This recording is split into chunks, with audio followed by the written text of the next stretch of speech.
आज हम फलित बेसिक कंसेप्ट ऑफ एस्ट्रोलॉजी के जो है कंसेप्ट को समझते हुए पार्ट 11 पे पहुंच गए हैं। और मुझे आशा है कि आपको सभी आसानी से अभी तक के हमारे जो है 10 के 10 पार्ट आसानी से समझ आए होंगे। और आज हम पार्ट नंबर 11 में, मैंने जैसे पहले कहा था कि आज हम एक इंटरेस्टिंग टॉपिक को डिस्कस करेंगे, उसको समझेंगे कि उसका फलित में क्या रोल रहेगा। ठीक है। आज आज जो है हमारा जो टॉपिक है, जो हम जिस विषय पे हम बात करेंगे वो इंटरेस्टिंग है, जिसमें हम शुभकारी ग्रह, मैंने बोला था आज हम शुभ की ही बात करेंगे। कि पहले हमने देखा था कि कुंडली में जो है 6 8 12 की बात करी हमने, दुख भाव की बात करी, अशुभ भाव की बात करी, केंद्र की करी, त्रिकोण की करी। आज फिर मैंने बीच में मैंने आपको पहले बताया था कि शुभ जो केंद्र के स्थान होते हैं वो शुभ होते हैं, त्रिकोण के योगकारी होते हैं, और 6 8 12 दुख स्थान होते हैं। तो इनको समझने का फलित में क्या उद्देश्य है कि 6 8 12 के स्वामी जिस भी स्थान पे होंगे तो क्या करेंगे, उस भाव की हानि करेंगे। और जो योग कारक ग्रह जिस भी भाव में प्लेस्ड होंगे वहां के भाव में शुभता करेंगे और वो हमें उस भाव के अच्छे फल मिलेंगे। इसी तरह जो केंद्र के स्थान के भाव होंगे वो भी हमें शुभ फल करेंगे। और जो ये अशुभ फल, ये वाले 3 और 11, ये क्या है, अशुभ स्थान है हमारे। तो अब जो है मैंने कहा था कि केंद्र के जो स्थान है हमारे 1 4 7 10, ये शुभ, यहाँ पे जो स्वामी जो राशि होगा, राशि होगी, उसका स्वामी ग्रह कैसा होगा, शुभ होगा। लेकिन कई बार ये क्या करते हैं, अपनी शुभता खो देते हैं। एक तो हम वो चर्चा करेंगे, और एक बात करी थी हमने कि पूर्ण योगकारी। योगकारी तो समझ लिया हमने, योगकारी हमने समझ लिया था, केंद्र के भाव को योगकारी कहते हैं। नहीं, बहुत अच्छा, उसमें कोई जो है वो निर्विवाद रूप से कैसा है, योग कारक है। लेकिन शुभ में और एक पूर्ण योगकारी, आज हम पढ़ेंगे एक पूर्ण योगकारी। पूर्ण योगकारी का मतलब कि योग कार्य से भी अच्छा जो हमें फायदा देगा, जो राजतुल्य जो हमें फल प्राप्त होंगे उस ग्रह की दशा अंतर दशा में। तो आज आप देखें आपके लगन में क्या वो योग बनता है या नहीं बनता है, उस पर हम चर्चा करेंगे। और ये बड़ा इंटरेस्टिंग एक टॉपिक रहने वाला है।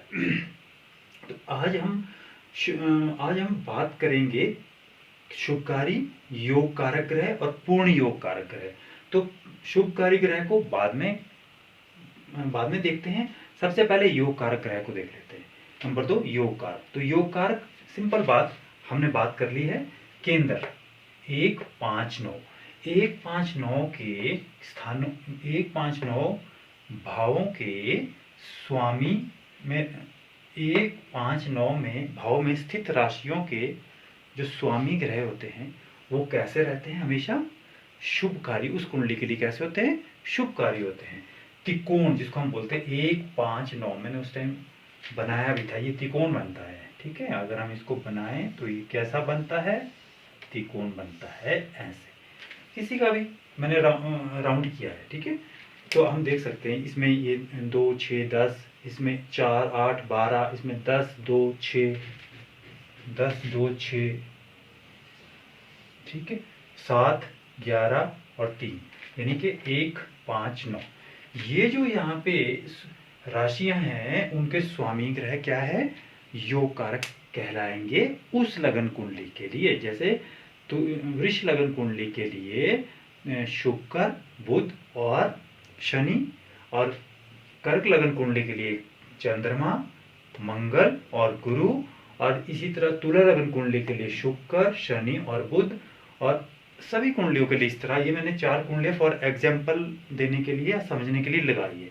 आप अपनी कुंडली में जो भी आपका लगन है उसके हिसाब से आप देख सकते हैं कि 1 5 9 का ग्रह क्या होगा, त्रिकोण स्थानों के स्वामी ग्रह हमेशा ही योगकारी होंगे, चाहे इनकी दूसरी राशि 6 8 12वें स्थान में ही क्यों ना हो।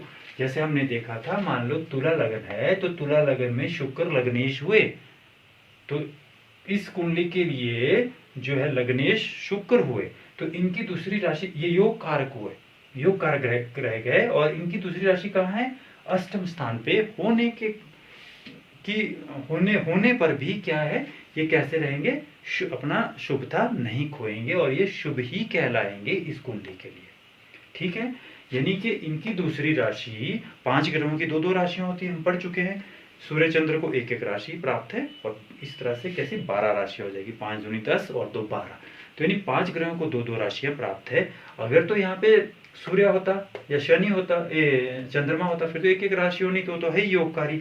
लेकिन अगर जो 5 ग्रह और बचते हैं उनकी दूसरी राशि 6, 8, 12 में भी जाती है, फिर भी वो कैसे रहेंगे, योग कारक ग्रह माने जाएंगे। आपकी जो भी लगन कुंडली है, आप देखिए जो भी आपके लगन में राशि है, पंचम में राशि है, नवम में राशि है, वो आपका ग्रह उस राशि का स्वामी ग्रह आपका योग कारक ग्रह कहलाएगा। उसकी दशा अंतरदशा में आपको बहुत अच्छे शुभ फलों की प्राप्ति होगी, चाहे उनकी बेशक दूसरी राशि 6, 8, 12 यानी दुख स्थानों पे ही क्यों ना हो। बस इतना समझना। हमने योग कारक ग्रहों के बारे में बहुत सारी चर्चा पहले भी कर चुके हैं और मुझे पूर्ण विश्वास है कि आप इसको बड़े अच्छे से आप समझ लेंगे कि ये हमने योग कारक ग्रह एकदम से जातक की कुंडली देखने से हम पता लगा लेंगे कि इस कुंडली के लिए एकदम से जब भी कुंडली देखनी होती है हमने किसी की, तो हमने एकदम ड्रॉ करना होता है कि ये इसके योग कारक ग्रह हैं, ये इसके मारक ग्रह है, इस लगन में ये पूर्ण योग कारक ग्रह हैं। इस फिर ही तो हम जो एनालिसिस करेंगे, जो विश्लेषण करेंगे और जो है बिल्कुल किसी निष्कर्ष पे पहुंचेंगे। तो सबसे पहले, क्योंकि जब आपने रूल लगाना है, हमारा जो 3 स्तंभ है हमारे भाव भावेश कारक, तो उन पे भी पहुंचने के लिए तो उसको भी कैसे समझेंगे हम, भाव भावेश कारक।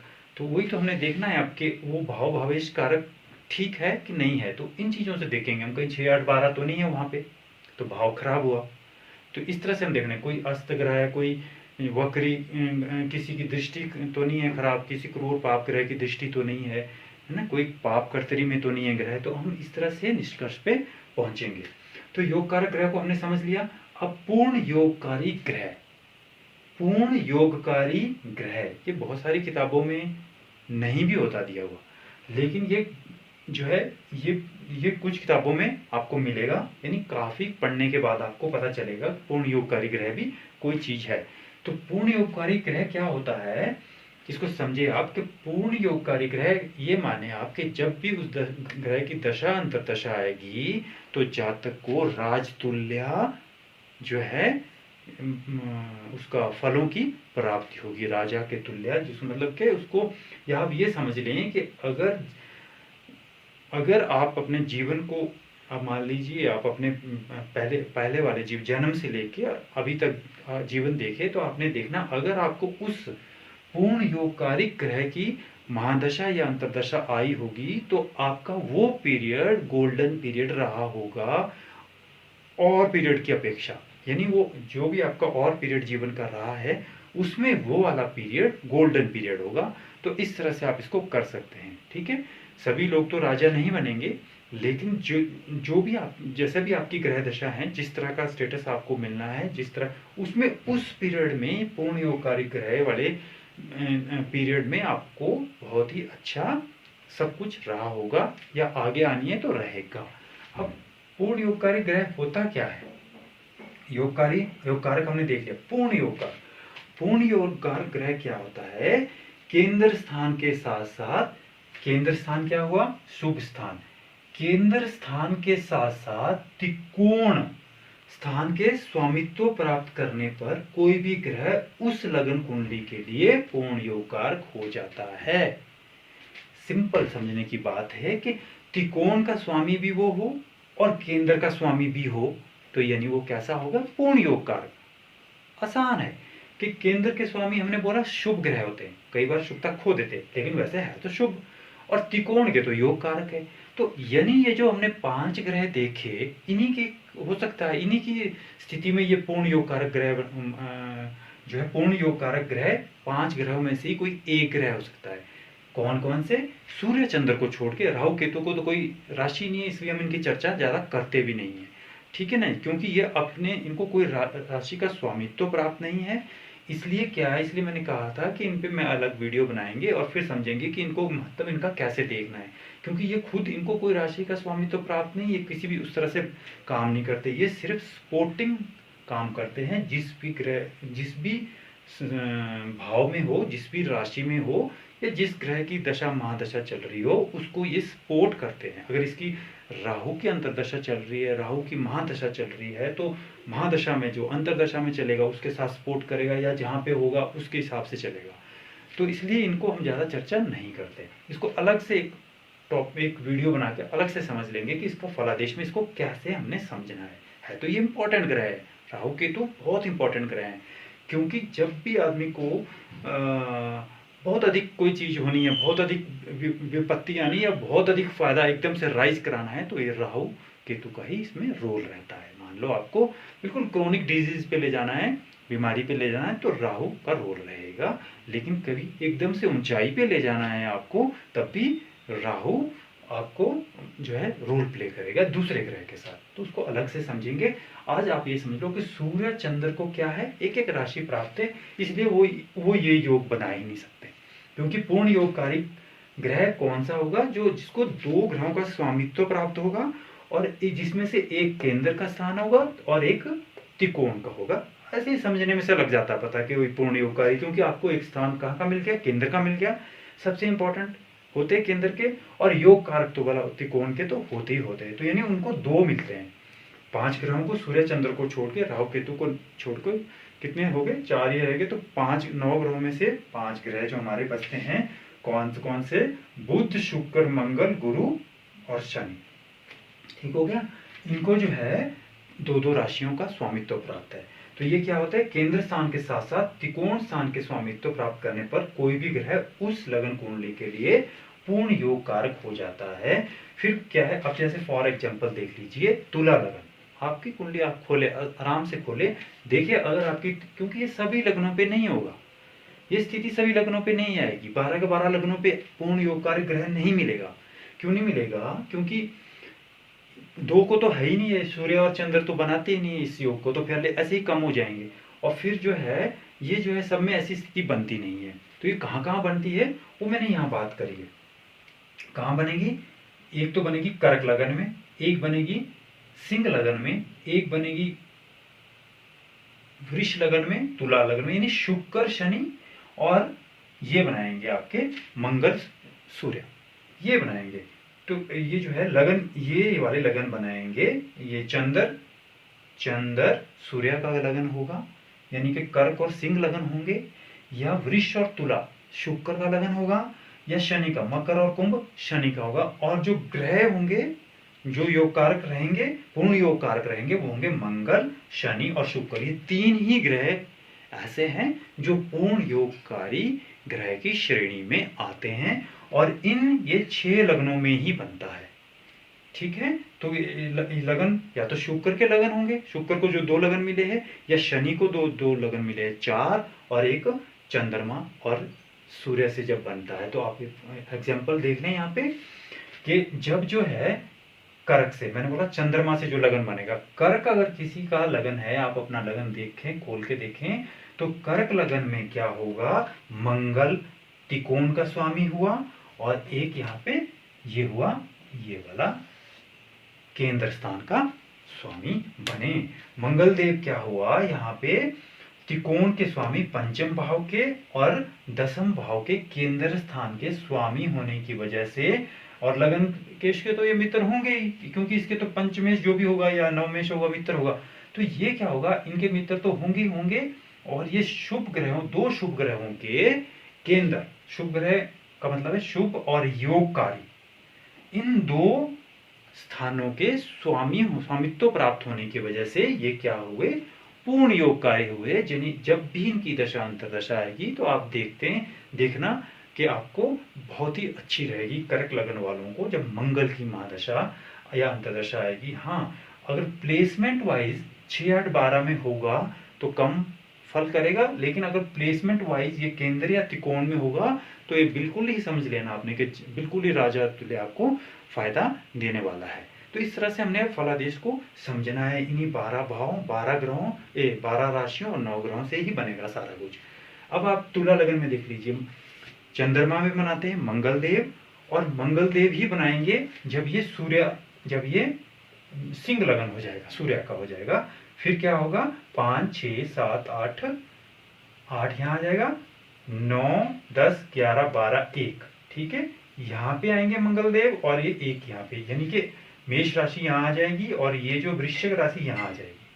यानी तो एक केंद्र भाव नवमेश यहाँ बनेंगे मंगल और एक बनेंगे चतुर्थेश मंगल, और ये बहुत ही सुंदर, यानी सिंह राशि सिंह लगन वालों के लिए मंगल बहुत ही शुभ जो है एक पूर्ण योग कारक ग्रह साबित होंगे और बहुत अच्छा फल करेंगे। उसी तरह हमने समझ लिया कि सिंह लगन के लिए कर्क लगन के लिए मंगल देव 3 ही ग्रह बनाते हैं, और दूसरे नंबर पे आएंगे शुक्र देव और शनि देव। ये मैंने बोला था ये अति मित्र है, दानव की श्रेणी में आते हैं और ये अति मित्र है आपस में, शुक्र देव और शनि देव। जो भी दोनों राशियां शुक्र को प्राप्त है उसमें वृष राशि और तुला राशि हमने देख लिया, शुक्र को तुला राशि और वृष राशि के स्वामित्व प्राप्त है। तो ये जब भी इस लगन इनको मिलेगा, पूरी कुंडली का कंट्रोल इनको मिलेगा, तो ये अपने मित्र पूर्ण मित्र शनि देव को 2, एक केंद्र और एक त्रिकोण का स्वामित्व देंगे और उसको पावरफुल बनाएंगे। तो यानी वो पूर्ण योग कारक रहेंगे। शुक्र की लगन कुंडलियों में शनि बनाएंगे, और जब शनि को लग्नेश शनि बनेंगे, शनि देव बनेंगे, तो वो शुक्र को क्या करेंगे, बलवान बनाएंगे, उसको 2 केंद्र और त्रिकोण के भावों का स्वामित्व देंगे। हम फॉर एग्जांपल हम देख लेते हैं, मैंने एक अलग अलग कुंडलियां यहाँ लगाई हैं। एक आप देखें यहाँ पे, ये शुक्र का लगन है, तुला लगन, इसमें शनि देव बने। शुक्र देव ने शनि देव को चतुर्थ स्थान का स्वामी बनाया और पंचम स्थान का स्वामी बनाया। एक शुभ स्थान का बनाया, केंद्र का बनाया और एक त्रिकोण का बनाने की वजह से शनि देव तुला लगन के लिए पूर्ण योग कारक ग्रह होंगे। जब भी उनकी दशा अंतरदशा आएगी तो जातक के जीवन में वो गोल्डन पीरियड रहेगा। तो इसी तरह शुक्र देव की दूसरी जो इस तरह से बनेगी, वृष लगन शुक्र देव का है, तो यहाँ पे शनि महाराज जो है भाग्य स्थान के त्रिकोण के और एक जो है कर्म स्थान के स्वामी होने की वजह से यहाँ क्या हुए, पूर्ण योगकारी होंगे।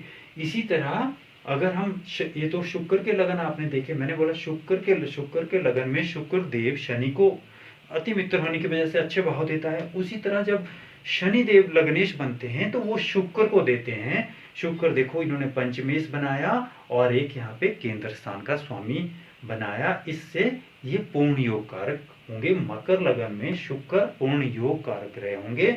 उसी तरह अगर कुंभ लगन हो जाए तो ये 11 12 1 2 यहाँ पे आ जाएंगे आपके शुक्र, 3 4 5 6 7 और ये त्रिकोण में आ जाएंगे ये तुला, यानी यहाँ पे और यहाँ पे, यानी दोनों लग्नों में या मकर और कुंभ शनि के लग्नों में शुक्र देव पूर्ण योग कारक ग्रह कहलाएंगे। ये मैंने यहाँ थोड़ा आपकी नॉलेज के लिए लिखा है कि सिर्फ 6 लग्नों में, यानी कि शनि के लगन हो या शुक्र के लगन हो, शनि के लगन हो, यानी ये फिर ये बनेंगे शुक्र शनि बनेंगे पूर्ण योग कारक, या फिर कर्क लगन और सूर्य और चंद्र के लगन हो तो मंगल देव बनेंगे पूर्ण योग कारक। तो यानी ये 3 ग्रह ही बनते हैं पूर्ण योग कारक, क्योंकि इनकी 2 राशियां इनको स्वामित्व है। गुरु नहीं बनते और बुध नहीं बनते, किसी भी कुंडली में पूर्ण योग कारक नहीं बनते, क्योंकि वो क्या होते हैं 2 केंद्र स्थानों के स्वामी बन जाते हैं, लेकिन वो जो है इस तरह से नहीं बन आता उनका कि कॉम्बिनेशन के एक त्रिकोण का बने, और वो इसीलिए उनको कई बार जो है जो केंद्राधिपति दोष भी माना जाता है, लेकिन प्रैक्टिकली उसे देखने में ज़्यादा असर उसका नहीं आया है, वो अच्छा ही फल करते हैं, लेकिन वो पूर्ण योगकारी श्रेणी में नहीं आते। और क्योंकि गुरु भी जो है केंद्र में आते हैं, गुरु की दोनों राशियां, और बुध की भी दोनों राशियां केंद्र में आती है जब उनको जो लग्नेश उनके वो आपस में बनते हैं। तो यानी ये सिर्फ 3 ग्रह ही ऐसे हैं जो, सूर्य चंद्र तो हो ही नहीं सकते, मैंने पहले कहा, क्योंकि उनको एक एक राशियों का स्वामित्व प्राप्त है। सिर्फ मंगल शनि शुक्र ही ये पूर्ण योग कारक ग्रह जो हो सकते हैं। तो हमने योग कारक ग्रह समझ लिए, त्रिकोण के पूर्ण योग कारक समझ लिए कि जो केंद्र और त्रिकोण के स्वामी होंगे दोनों जगह के। अब समझ लेते हैं नंबर 1 शुभकारी ग्रह। इसको भी हम पहले पढ़ चुके हैं, जिसमें थोड़ी सी हमने समझने की बात यह है कि केंद्र के स्वामी जो होंगे वो क्या होंगे, शुभकारी होंगे। केंद्र स्थान के स्वामी ग्रहों को शुभकारी ग्रह कहते हैं। ये हम बेसिक में पहले भी पढ़ चुके हैं, जो कभी कभी अपनी शुभता कायम रखने में सक्षम नहीं रहते। ये चीज समझनी है हमने, ये मैंने बहुत बारी पहले भी कहा कि ये जो है कई बार अपनी शुभता कायम रखने में सक्षम नहीं होते। अब ये कैसे नहीं होते, ये तो समझ गए कि हम केंद्र स्थान के स्वामी ग्रहों को जो शुभकारी ग्रह कहते हैं। केंद्र स्थान, जो केंद्र स्थान, चार स्थान जो बीच के है, एक बड़े स्क्वायर के बीच में है, ये शुभकारी होते। अब ये कब शुभ नहीं होंगे उस लगन कुंडली के लिए, ठीक है, ये कब नहीं होंगे। फॉर एग्जाम्पल देखें आप, कर्क लगन, कर्क लगन की कुंडली में क्या हुआ, हमने देखा कि चंद्र, मंगल और गुरु ये बने योगकारी, ठीक है, और यहाँ पे मंगल बन गए पूर्ण योगकारी। आसान, आराम से समझ लें आप, ठीक हो गया। चंद्रमा, गुरु और मंगल हुए योगकारी, योग कारक ग्रह। मंगल क्योंकि केंद्र और त्रिकोण का स्वामी होने की वजह से बन गया पूर्ण योग कारक ग्रह। अब क्या बचा, ये हो गया, ये हो गया, ठीक है। अब क्या बचा यहाँ पे, आप देखो यहाँ पे केंद्र में क्या बचा, शुक्र बचा और शनिदेव बचे। अगर शनि केंद्र शुभ स्थानों में जो राशि, जिस भाव में स्वामी जो राशि है, यानी कि स्वामी ग्रह इसका हुआ, मान लो शुक्र हुआ, ये चंद्र हुए, ये सॉरी शनि हुए, अगर इनकी दूसरी राशि 6, 8, 12 में होगी तो ये अपना शुभत्व कायम नहीं रख पाएंगे। जैसे यहाँ शनि है, शनि की दूसरी राशि कहाँ है, अष्टम स्थान पे होने की वजह से ये केंद्र के अधिपति होने पर भी शुभ नहीं कहलाएंगे। तभी मैं बार बार कहता था कि केंद्र के स्वामी शुभ ग्रह होते हैं, इसमें कोई डाउट नहीं है, लेकिन कभी कभी वो शुभता कायम रखने में सफल नहीं होते। जैसे ये तो सफल है, ये तो केंद्र का, ये त्रिकोण का भी है, केंद्र का भी, ये तो लग्नेश तो हमेशा ही शुभ होंगे। ये भी शुभ हुए क्योंकि इनको दूसरी राशि यहाँ आ गई, ये भी केंद्र ठीक हो गए। अब ये केंद्र, अब हमने जो बचते हैं वो हमने कैसे देखने कि अगर तो उनकी दूसरी राशि 6, 8, 12 में आती है तो वो शुभ नहीं होंगे। तो यहाँ पे शनि क्या हुआ, शनि ये जो है किस में आए, ये शुभता कायम रखने में सफल नहीं हुए। और दूसरी कंडीशन ये है कि अगर तो ये 2 राशियों वाले ग्रह हैं, कि 5 ग्रहों का हमने बोला 2-2 राशियों का स्वामित्व प्राप्त है, सूर्य चंद्र को 1-1 का प्राप्त है। अब जो तो है 2-2 वाली, उनको तो हम चेक कर लेंगे इस तरह से कि जैसे शनि, मकर राशि शनि की है तो दूसरी राशि चेक कर लो, 6, 8, 12 में तो नहीं है। अगर 6, 8, 12 में है तो सीधा हो गया अशुभ, तब तो ये अशुभ हो गया। यानी केंद्र कहा, कर्क लगन की कुंडली में शनि देव अति मारक कहलाएंगे, क्योंकि ना तो ये केंद्र के स्वामी होते हुए भी ये अशुभ है, और एक इनको अशुभ स्थान जो है दुख स्थान मिला है, इस वजह से क्या है, ये अशुभ कहलाएंगे। लेकिन जिन 2 ग्रहों को, सूर्य और चंद्र को 1-1 राशि प्राप्त है, तो वहां पे इसको कैसे समझेंगे। 2 में तो आपने समझ लिया कि 6, 8, 12 में अगर दूसरी राशि है तो वो शुभता कायम नहीं रख पाएंगे। लेकिन जिनको एक राशि का स्वामित्व प्राप्त है, उनको कैसे चेक करेंगे। जैसे यहाँ पे सूर्य है, वृष लगन की कुंडली में सूर्य महाराज केंद्र के स्वामी हुए। अब इनकी दूसरी राशि तो कोई है नहीं चेक करने के लिए कि 6, 8, 12 तो नहीं गई है, तब तो हम चेक कर लेते कि ये शुभ है कि अशुभ है। अब इसको कैसे चेक करेंगे, तो इसको हम चेक करेंगे कि अगर ये लग्नेश के मित्र है, अगर ये लग्नेश के मित्र है तब तो शुभता कायम रही। लेकिन अगर ये सूर्य लग्नेश के मित्र नहीं है तो इनकी शुभता कायम नहीं रही। तो यहाँ पे भी शुक्र महादेव जो है देव ने वृष लगन की कुंडली में लग्नेश हुए शुक्र, और शुक्र देव ने जो है अपने अति शत्रु, क्योंकि ये शुक्र दानव गण है, पार्टी नंबर 2, ये पार्टी नंबर 1 है सूर्य, इनको शत्रु मानते हैं। तो ये आपस में शत्रु होने की वजह से सूर्य देव यहाँ पे शुभता कायम रखने में सफल नहीं होंगे। तो हमने समझ लिया कि जिन 5 ग्रहों को 2-2 राशियों का स्वामित्व प्राप्त है, उनको तो इस तरह से चेक कर लो कि अगर उनकी एक राशि केंद्र में आती है और दूसरी राशि त्रिकोण में नहीं है, यानी 6, 8, 12 में है, तब तो वो अशुभ हुए। अगर तो त्रिकोण में, तब तो बात ही खत्म है। और अगर 6 8 12 में है तब भी बात खत्म होगी कि वो क्या हुआ, अशुभ हो गया, वो शुभता कायम नहीं रही। लेकिन अदरवाइज अगर वो 6 8 12 में नहीं है तो वो शुभ रहेगा उस कुंडली के लिए। लेकिन जिनको एक एक की राशि का स्वामित्व प्राप्त है, जैसे तुला लगन में देखें आप, तुला लगन में स्थिति है चंद्रमा, चंद्रमा कहाँ बने, केंद्र के स्वामी, 10वें स्थान पे। अब क्या देखें, दूसरी राशि तो है नहीं 6 8 12 में चेक करने के लिए, तो हम क्या चेक करेंगे, ये क्या लग्नेश के साथ इनकी कैसी है, लग्नेश के ये शत्रु होने की वजह से यहाँ पे ये शुभता कायम नहीं रख पाएंगे, और ये क्या करेंगे, अपनी दशा अंतरदशा के टाइम में अच्छा फल करने के लिए बाध्य नहीं होंगे। और उसकी दशा अंतरदशा में जो है आपको जिस तरह के शुभ फलों का, अगर केंद्र के, जब भी केंद्र के भावों की दशा अंतरदशा चलती है तो आदमी को शुभ जीवन में शुभ फल प्राप्त होते हैं।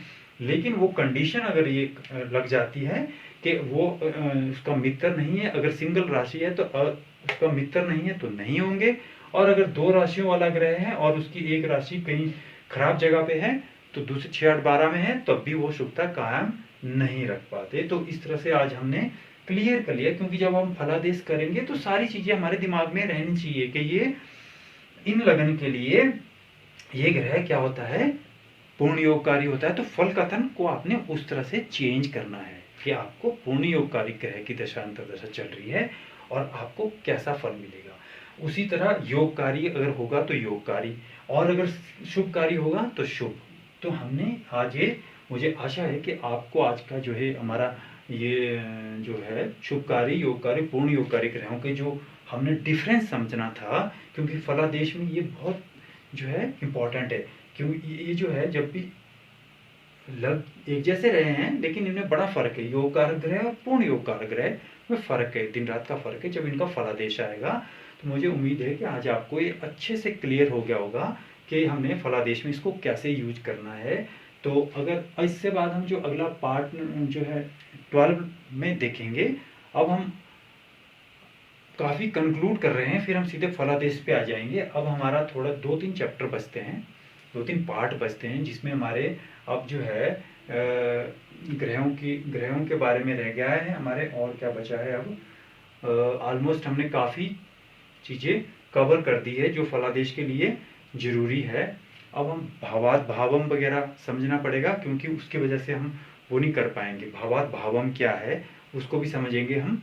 फिर जो है अगला जो है भावात भावम के बाद जो है हमारा एक, मैं पूरा एक वीडियो बनाऊंगा जिसमें पूरी कुंडली का फलित, अब इनको इकट्ठे में कैसे समझना है, एक एक करके तो सब समझ में आ गए, लेकिन इकट्ठे हमने जब सारी चीजें देखनी है, अभी तो हमने यही देखा है कि एक एक करके समझा है तो हमें आसान लग रहा है, लेकिन जब सारी चीजों का फलादेश करना है, हमने उसको गोचर देखना है, हमने उसकी दशा अंतरदशा देखनी, हमने भाव कारक भावेश देखना है, और एक डिग्री देखनी है, दृष्टि देखनी है, अस्त देखना है, और फिर किस तरह से हमने उसको एक सही विश्लेषण करना है।